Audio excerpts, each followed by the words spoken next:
салом тамошобинони азиз, умедворем таътилҳо хуб гузаштанд. чун маъмул дар ин лаҳзаҳо сархати хабарҳост. манзуратон аз студияи марказии радиои озодӣ дар Прага. дар барномаи имрӯз аз марги як афсари тоҷиктабори артиши Русия баъди бозгашт аз ҷанги Украина хоҳем гуфт. ҳамчунин созмони авфи байналмилал барои гузориши танқидиаш дар бораи Украина маъзарат хост. сокинони як деҳа дар Исфара 10 рӯз боз дар муҳосира қарор доранд ва шумори таксиҳои ҳафтсомона дар Душанбе кам шудааст. тафсилоти ин ва хабарҳои дигар дар идомаи барнома. гармои шадид дар 2 ҳафтаи ахир каме поин шуда феълан дар гӯшаҳои мухталифи Тоҷикистон ҳаво аз 36 то 40 дараҷа аст. аммо ҳанӯз дар бархе аз минтақаҳои кишвар паёмади селу обхезиҳое ки гармиҳои тоқатфарсо бо худ овард рафт нашудааст. сокинони деҳаи хушободи Исфара бо ирсоли наворҳо мегӯянд 10 рӯз боз дар муҳосира қарор доранд ва ягона роҳи берун шуданашон аз деҳа хароб шудааст. рӯзи 27 июл сел пули деҳаро ки аз тариқи он сокинон ба марказ мерафтанд вайрон кард. сокинони деҳа ба радиои озодӣ гуфтанд ки ҳоло дигар ягон мошин вориди деҳа шуда наметавонад ва онҳо маҷбуранд нисфи роҳро пиёда раванд. дар деҳаи хушобод дар ҷамоати хонаободи Исфара наздик ба 500 хонавода зиндагӣ мекунанд. охири моҳи июл ва аввали августи имсол сел ба сокинони чанд ноҳияи кишвар зиён расонд. мақомот гуфтанд ки бинобар гарм шудани ҳаво пиряхҳо дар болообҳо об шуданд ва яке аз сабабҳои омадани сел ҳамин буд. шикоятҳо аз афзоиши нархи билет ё чиптаи ҳавопаймо зиёд шудааст. корбарони зиёд дар ин бора ба радиои озодӣ менависанду шикоят мекунанд.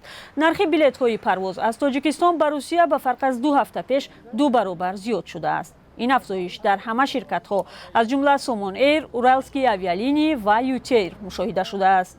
ҳамкорони мо имрӯз ин мавзӯъро пайгирӣ доранд ва гузориш дар ин бора баъд аз 3 соат дар барномаи ахбори озодӣ пешниҳоди шумо мешавад.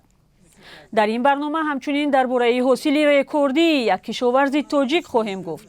дар ноҳияи Шамсиддини Шоҳин як деҳқон имсол кадуҳои 50 килоӣ парвариш кардааст. солҳои пеш аз 20 кило зиёд намешуданд.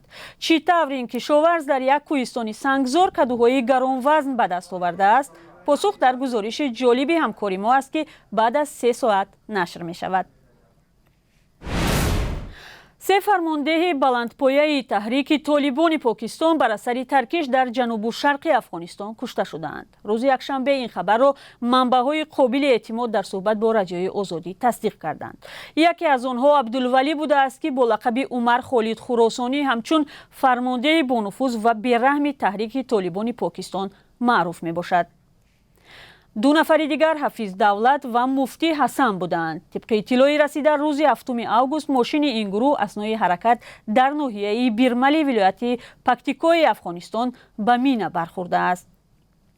ҳамин манбаъ илова кардааст ки 3 фармондеҳ дар вилоятҳои Кунар ва Нангарҳори Афғонистон мустақар буданд. ҳодиса замоне рӯй дод ки ҳукумати Покистон бо толибони покистонӣ имкони созиши сулҳро баррасӣ доранд. тӯли 2 моҳи гузашта ҳукумат ва толибони покистонӣ оташбас эълон карда буданд. созмони авфи байналмилал барои гузориши танқидиаш дар бораи Украина маъзарат хост. ин созмони ҳомии ҳуқуқи башар чанд рӯз қабл нирӯҳои Украинаро барои дар хатар гузоштани ҷони сокинони осоишта танқид карда буд ва рӯзи якшанбе барои хашму нороҳатие ки дар пайи ин гузориш ба миён омад узрхоҳӣ кард.